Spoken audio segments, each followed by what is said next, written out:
Welcome to Elliott's PT podcast. I'm here to help you find your balance and live your best life guilt-free.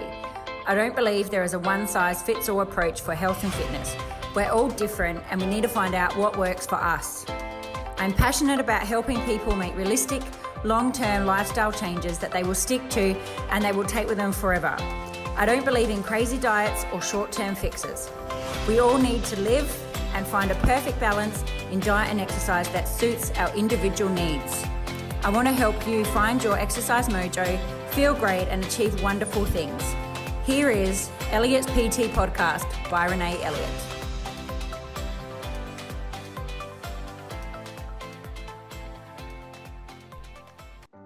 Hello, and welcome back to Elliott's PT podcast. Today I want to talk about something that I feel people don't really look at or it's unthought of. So I want you to think about, what do you think is truly holding you back? There's so many things that I think are holding people back in ways that they don't even realize. And you might be one of those people that your food is perfect. Your food doesn't have to be 100% perfect, but you might be really great with your food most of the time. You might exercise well, but you still aren't quite achieving what, where you want to be or your certain goals. And there's something that is holding you back. And that's what I want to ask you is, what do you think is truly holding you back from becoming that person that you want to be, or really achieving that goal? And I see people, they come and they say to me all the time, I'm doing everything I possibly can, and I'm still not getting results. But, it really sometimes just takes that slowing down and practicing your deep mindfulness and self-awareness to see where those blind spots kind of are. And it's something that I feel is overlooked all the time. This is a big thing that we go into in the Little Black Dress Project, but I feel that it's really overlooked because people just think, I just need to either exercise more or I need to eat less food and I'm going to get the result. And you keep doing that and it's not working. So I want to give some suggestions for you today to try to figure it out on your own. And sometimes you have to re-listen to this podcast again, ask yourself the same questions over and over, as with different things we do and things like, say, in the Little Black Dress Project, I'll say to people, even if you've watched this video, watch it again, and you always learn something new. Something you didn't pick up on the first time, or sometimes it's the mood that you're in. So you may have to ask yourself some questions and go over it a few times. So some of my suggestions to help you try to figure this out on your own, with the number one is, ask yourself, are you following someone else's definition of success, or are you following your own? So sometimes I find that people are comparing their performance to somebody else's or society's timelines and goals, which then just leads to an inaccurate assessment. So they're trying to do things, but they're not actually doing it. They're not assessing it from their own point of view. They're comparing themselves to somebody else. And when you're comparing yourself to somebody else, it's like apples and oranges. So I really encourage you to create your own definition of success. And then once you do it, you should you're the only one paying attention to that. Because what success means to me and what success means to you is something totally different. And, some people, I'll hear people say, like the other day, somebody was saying, they were talking about their body, and she was saying, I hate, I don't like this about my legs or this. And I just said to her, your body would be, somebody would die to have your body. That would be their ideal body, so stop hating on your body, so just think about what do you class as success?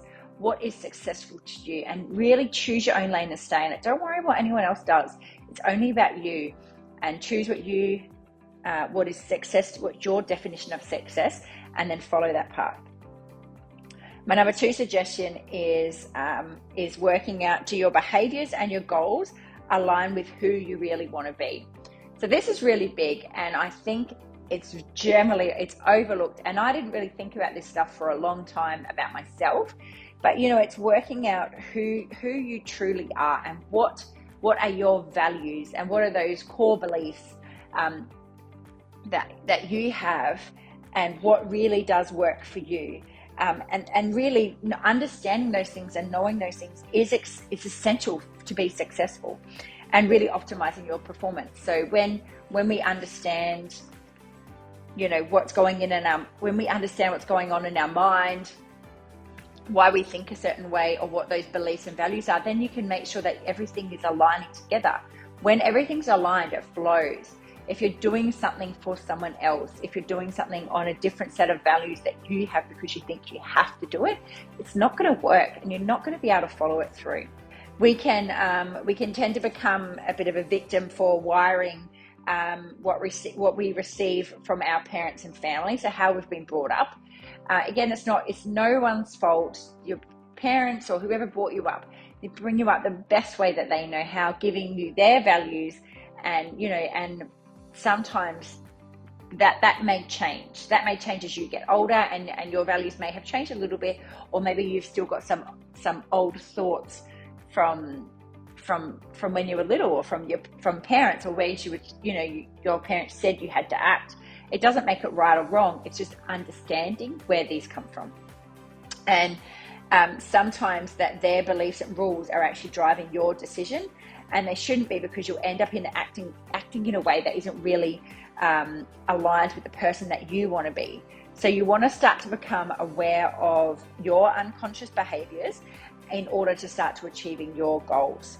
The more understanding you have of yourself is the better, then you can make sure that things are aligning. So for the things that I do, I make sure that we spend the first 2 weeks in the Little Black Dress Project learning about yourself before we set goals, because you need to learn about yourself first to then really work out what your goals are and make sure everything aligns. So if you don't have, if you're not using a therapist or a coach or anything like this, you can really starting to build self-awareness by slowing down and really starting to notice moments when you're really happy or when you're really not. So self-awareness is amazing and it's a really important key. So sometimes we do and I'm dreadful for this myself, we just plod through life. So you're just plodding through and we're not really thinking about things, but you want to just make sure you want to notice moments when you're really happy, and that's generally more when things are really aligned, and focus on that a bit more, and what's the things that make you really unhappy. And the other thing to think about, what is that little mental chatter in your head, and start paying attention to the messages. So we're saying things like, oh, I could never do that, that's not possible for me. Or, if we've got this negative chatter constantly in our head, we want to start to pay attention to it and see, well, how, I'm always speaking so negatively about myself. The thing I always say to people is, would you speak to a friend in that way? If you wouldn't, then don't speak to yourself like that. You're worth a lot more than that chatter. But becoming aware of it, then that's how we can start to change it, and it all can be changed. It's a really powerful way to start understanding what the internal messages are and how they are driving certain behaviors. So you're wanting to do something, so you're like, yes, I really want to stop drinking soft drink, but then there's this internal chatter that's telling you to keep going and to keep drinking it. Oh, just once, you'll need it, and the more that you can become aware of that, then we can start changing things. So my number 3 tip to starting figuring yourself out a little bit more is, are you adhering to outdated social norms? So again, this can be can come from how you're brought up, and so things, like there's beliefs like you can't job hop, that you have to grab a job and stay in that job and stay there for your whole life, because so that's a belief could be classed as outdated now. That I know my school told me this, that I had to go to university, and if I went, the only way I would be successful was if I went to university, and if I didn't go to university, I was going to be a loser. That's kind of how my school portrayed it. So I went to university, didn't really know what I wanted to do, but I was so scared that I wouldn't be successful like my school told me, which is a load of bollocks.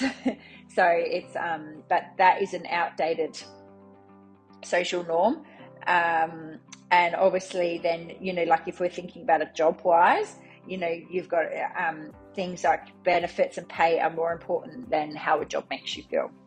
So these are kind of old rules that really no longer apply in the modern world. And if you're following certain rules, these rules could be holding you back. So it's just things, again, it's understanding what are your beliefs, what's driving your thoughts.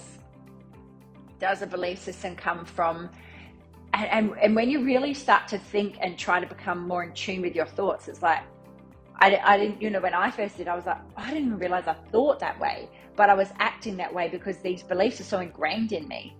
And then when I realized that some of the beliefs I had weren't aligning with actually what I want to achieve, I needed to change something.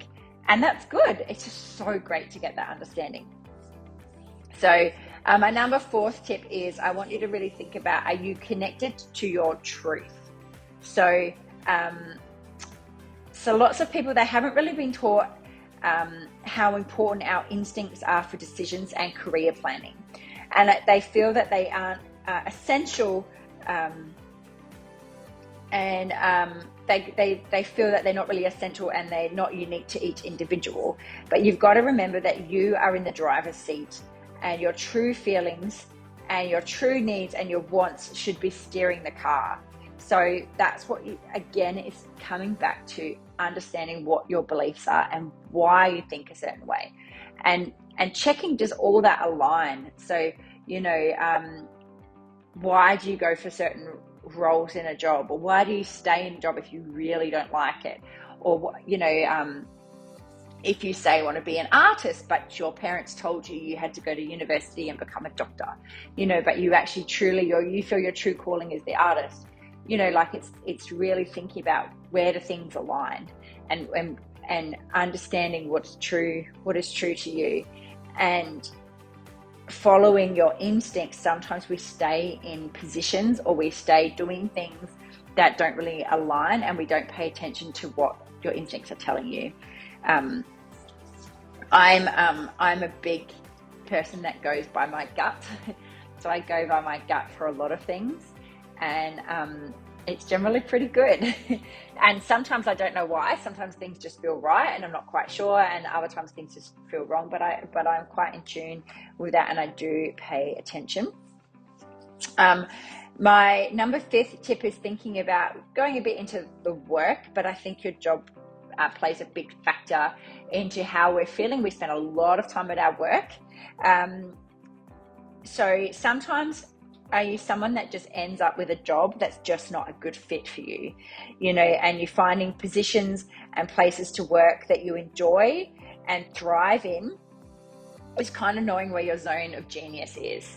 So I know that some people are driven by money, and they will take higher positions because that's more money, those sort of things. But there's the stress, and there's other factors, being away from family and all of those things, that maybe that more money isn't really worth it in that way.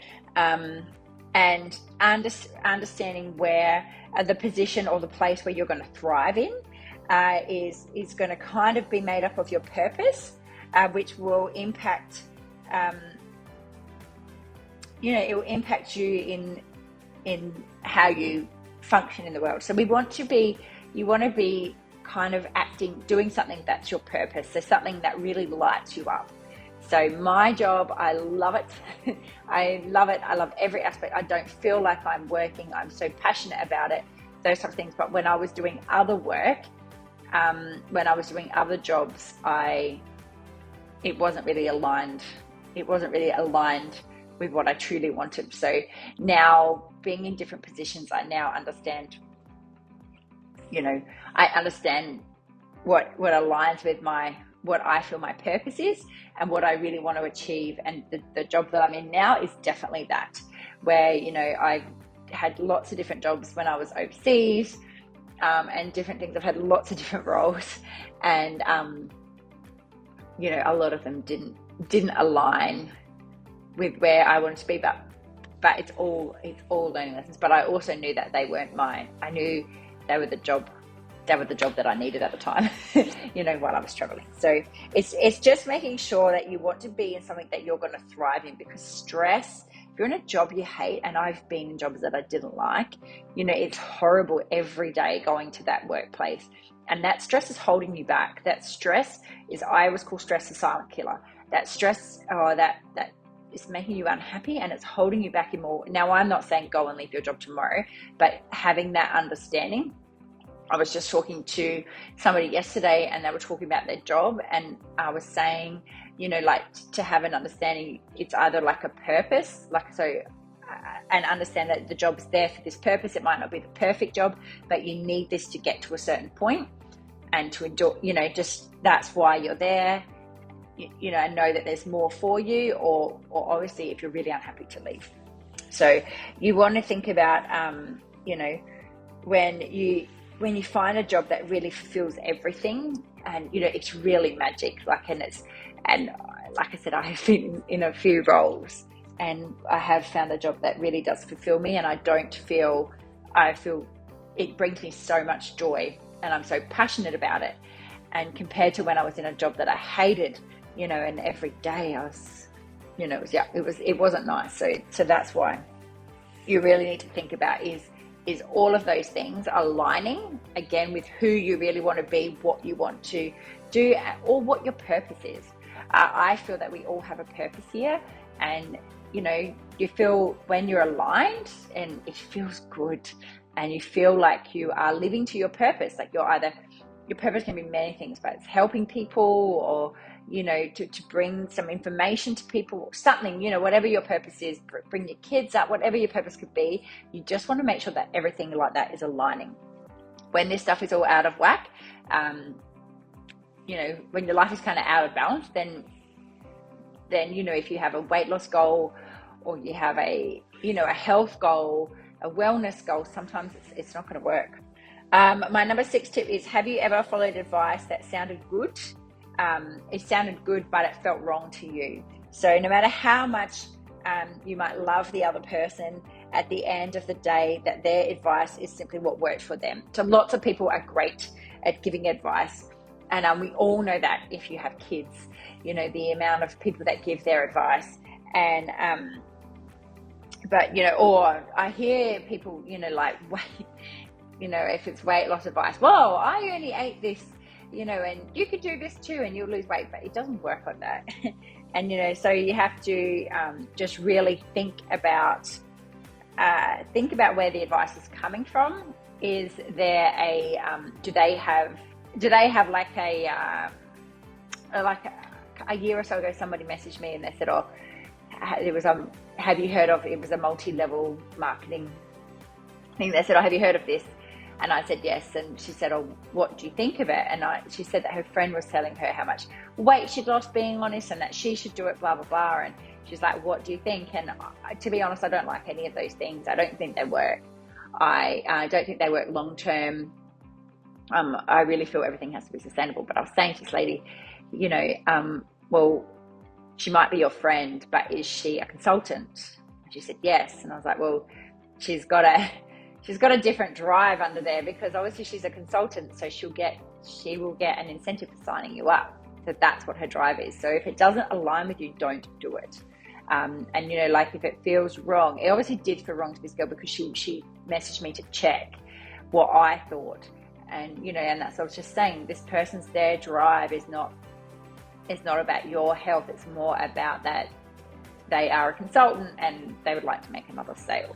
No, that's not everyone, but I'm just saying it's things to be aware of. If people are giving you recommendations on anything, listen to them with a critical filter. If it feels right for you and you think it aligns, then go for it. But if it doesn't feel right and you're just doing it because your friend suggested to, and you really trust your friend, then maybe just put it in the memory bank and remember it. And you've got to really do what works for you. And nothing is going to work if you don't do what works for you. We were talking about this over the weekend, actually, was quitting smoking. Now, my husband used to smoke, and the amount of times that I had, when we first, when we were younger, I would just say to him, you're getting to this age, you probably should quit smoking, like it's not good for you, blah, blah, blah. And he tried a few times, but he was doing it for the wrong reasons. He was doing it for me, but he needed to do it for himself. And the time he quit, he quit for himself when he made that decision. And so that's what I'm saying with anything. So he was trying to quit smoking for me, but I wasn't aligning. He wasn't ready for it. And, this friend was trying to be nice to her other friend and pushing her to quit smoking. And I just, you just got to leave her. When she's ready, she'll do it. And you have to, it has to align with you. And that's how you will stick to it. Because when Lee was ready to quit smoking, he stuck to it. And he just did it cold turkey, and he, went through all the rough times, and he got past it because he'd made that decision in his head. So he was ready to keep going. But if you're doing something for somebody else, when you get to those hard points, which you're going to be, it's not as easy. So my 7th tip is I want you to think about, are you staying stuck in your comfort zone because you're afraid to fail? Now, I think this is a big one. So lots of people say they make up excuses for why they can't do things. I don't have enough time. I'm too busy with the kids. I don't do this, and you have all the time you need in the world. Anything you want, you can do. If you're determined enough, you can fit it into your day. It's just, you need to think what your priority is. And I see people like not wanting to start doing something, or they don't want to put themselves out there, because if they put themselves out there, they're making a commitment. So do you find that you are somebody that, like, you might write goals down, but then you don't actually never take the next step forward? You just kind of go around in a little loop. And you've got to see that failures, they're a great gift, and you don't want to live in fear of them. So you want to view them as the ultimate way to grow. Are you holding yourself back? I just think this is such a big one. Are you holding yourself back because you're nervous about messing up? Are you nervous that you're going to say, I want to lose weight, but then I'm not going to lose it? When we come to goal setting in all different stuff, in the classes, when we come to goal setting and any of those things, we spend so long dancing around. And I get some people, they'll be saying dancing around the subject, and when truly somebody just wants to lose a bit of weight. And that is fine to say that. Put it out there, because you need to be honest with yourself. But they don't want to say it because they're too scared to say it in case it didn't work. And, you just have to do it. Just say it. And understand that failures are an integral part of every success story. Nobody didn't get to the top without some form of failure. Trust me. You think of the, all the celebrities that, used to be broke, or, what's that one of Rocky? He was rejected how many times? Sylvester Stallone, sorry. He was rejected how many times? And, and then he was confident enough in himself to say, with the movie Rocky, that he wanted to be the star. Or he took the script away, and he was, and look at him now, so you've just got to understand there's going to be rejections, there's going to be failures, that is a part of it. But the thing to learn is, how quickly do you get back up? So start to take that leap and know that if you fail, just get back up again, learn from it and make the adjustments. And then when you figure it out, just try again and just keep moving forward. It is expected. I had somebody the other day, she was going on to she was trying a new meal plan, and I said to her, you understand that weight loss isn't going to be linear, so you're not going to, and she looked at me and she was like, why not? And I was like, it just doesn't work that way. And I was wanting to get the information to her so she didn't think she'd failed and stop, so I said, expect you might lose some weight, then you might stabilize, then you might maybe put on a little bit, then you'll lose again, you'll lose even, it's never just a straight line down. It's never like, I'm going to lose 500 grams every week and it just drops off. It just doesn't happen that way.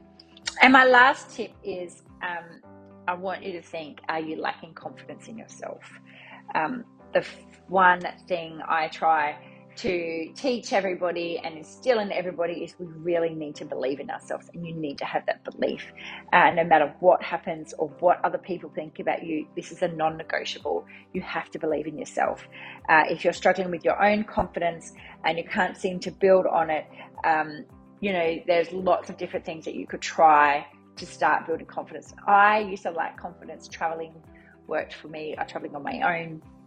But there are lots of, you could go to therapists, there are lots of self-help books, different things like that. But gaining your confidence in yourself is massive. And it is something that could definitely be fixed with the right support. But when you do believe in yourself, you will be able to get back up and keep moving forward. I always believed in myself. I always knew I could do things. And when people told me I couldn't, it just made me more determined to prove them wrong and to keep moving forward. And when things got tough or things got hard, I didn't put my hands up because I knew that I could do it. And I just kept moving forward. People told me when I had, they told me that I wouldn't be able to work with having a baby. They said I wouldn't be able to do it, but this was a really big, running my classes and all that is a really big part of my life, and I didn't want to give that up. It doesn't mean I didn't love my son or anything. I just didn't want to give it up. I wanted to be able to have that part because that was an important part of me. It made part of me. It made me who I am. It made me really happy, and I wanted to have both. But people I used to work with would be like, no, you can't do that. Once you have a baby, you'll just have to sit at home and feed the baby.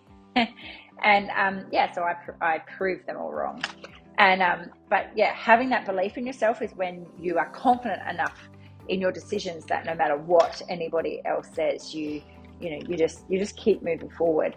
And even there's times that my husband would be like, what are you doing this for? You shouldn't be doing it this way. But I knew, and I just ignore those little things and I keep moving forward. So have that belief in yourself and don't worry about what anyone else says. So there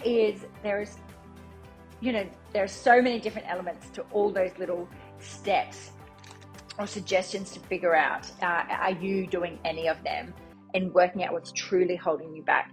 But digging that bit deeper and working out these things first is going to be able to help you on your journey to living a healthy, happy life where you feel happy and fulfilled. And it's just working out that is there some things that are holding you back more than you thought they were. And it's amazing how things can be bogging you down and you don't even realize it. And I've had it myself, and I've been able to work through it and work things out. And the stress is gone, or I didn't realize how much stuff was bogging me down. But we really want to be aligned. When you're aligned with your values, what you feel your purpose is, what you really want to do, when you're aligned with all of that, then you're going to be leading that nice, healthy, happy life, and again, my definition of success, healthy, happy is different to somebody else's. And that's all fine, but it's just making sure that you align with you. So please, please, please make sure that you go through the questions. You may need to re-listen to this again and ask yourself questions a few times. They might not come to you instantly. If you feel like this would help somebody, please share it and let me know if you have worked something out about yourself. I would really, really love to hear. Okay, I will speak to you all soon. Have a great day. Thanks for listening to the Elliott's PT podcast. I hope you have been able to find this information of use to you. If you know someone who might enjoy this podcast, please share it with them. And ensure that you subscribe so you can be the first to know when new podcasts are released. If you have the time to leave a 5-star review, that would be amazing, and it would be greatly appreciated. If you do so, please screenshot and share onto any of our socials and tag us. Then email the screenshot to hello@elliottpt.com and we will send you a free gift to your inbox. Thanks so much. Have an amazing day. Speak soon.